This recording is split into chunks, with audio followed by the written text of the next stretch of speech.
సారో టీచరో ఒక్కనాడు బడికి రాకుంటేనే అమ్మయ్య ఇవాళ క్లాస్ లేదు హోంవర్క్ లేదు అని మురిసిపోతుంటా ఖుషి అవుతుంటారు పోరగాళ్ళు. అబ్బా ఈ వారం అంతా రాకుంటే ఎంత మంచిగుండు అని అనుకుంటారు కూడా. అసొంటిది గీ బడి పిల్ల చూడుర్రి సారు మీద ఎంత అభిమానం చూయిస్తుర్రో.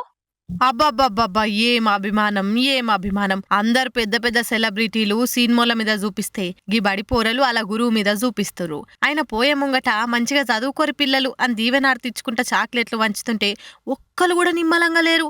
మొదలు గీ ఇద్దరు బుజ్జిలు కాళ్ళ మీద పడేడుస్తుంటే అటెన్క ఉన్నోళ్ళంతా కాళ్ళ మీదకెళ్ళి లేస్తనే లేరు. సూర్యాపేట జిల్లా పోలుమల్ల సర్కారీ స్కూల్లా గీ సారుకు వేరే ఊరు ట్రాన్స్ఫర్ అయింది. ఇక ఇన్ని దినాలు పోరలకు మంచిగా చదువు చెప్పి ఎప్పటికప్పుడు మంచి చెడ్డ చెప్పేటోడట. చదువు మంచిగా బుర్రకెక్కేటట్టు చదివిపిస్తుండేనట. అసొంటైనా వేరే తానికి పోతుండని తెలిసి పోకుర్రి సార్ పోకుర్రి మమ్మలిడిచి ఏడికి పోకుర్రి అని ఎట్లేడుస్తుర్రో చూడుర్రి. ఇంట్లో అయ్యవ తర్వాత మన భవిష్యత్తు గురించి ఆలోచించేది తప్పుతోవ పోకుండా చూసేది గురువులే. ఆ చిన్న వయసులనే పోరలు గంతగానం అభిమానం చూపిస్తుర్రంటే సారు పోరలను ఎట్లా చూసుకుంటుండేనో అర్థం చేసుకోవాలిగా.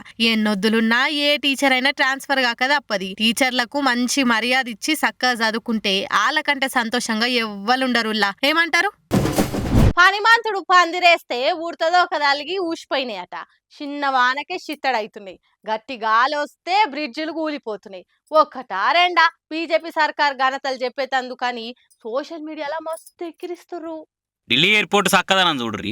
టెర్మినల్ 1 కాడ క్యాబులు ఎక్కిన పాపానికి పైకప్పు కూలి ప్యాసింజర్ పాన విడిచిండు. అది కూడా ముత్తమైతే వానకే పైకప్పు అట్లా అప్పప్ప అయిపోయింది. ఢిల్లీలో వానలు పడుతున్నాయి. ఇప్పుడు ఆ వానకే గింత ఘోరమైంది. దేశ రాజధాని ఎయిర్పోర్టే గింత అధ్వానం ఉన్నదంటే ప్రజాధనాన్ని ప్రభుత్వాలు ఎట్లా ఖర్చు పెడుతున్నాయో చూడుర్రిగా. ఈడ కథ ఇట్లున్నదా? ఛత్తీస్గఢ్ జబల్పూర్ ఎయిర్పోర్ట్ లో కూడా గిదే కథ అయింది. వాన నీళ్లు వాడే పైకప్పు కార్ మీద కూలితే కార్ అంతా నుజ్జు అయింది. మేము ఆ టైంలో కార్ లెవెల్ లేకపోయే వరకలా ఎవరికి ఏం కాలేదు. ఉంటే మాత్రం జీవిడిసేటోళ్ళే. బీజేపీ ఆయంలో ఏం కట్టినా గిట్లే ఉంటున్నది.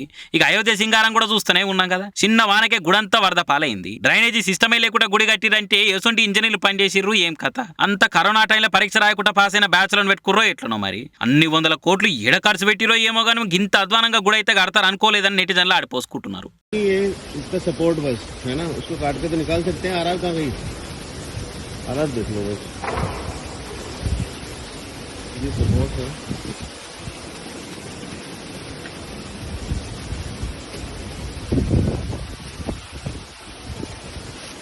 एक आदमी दबा हुआ है।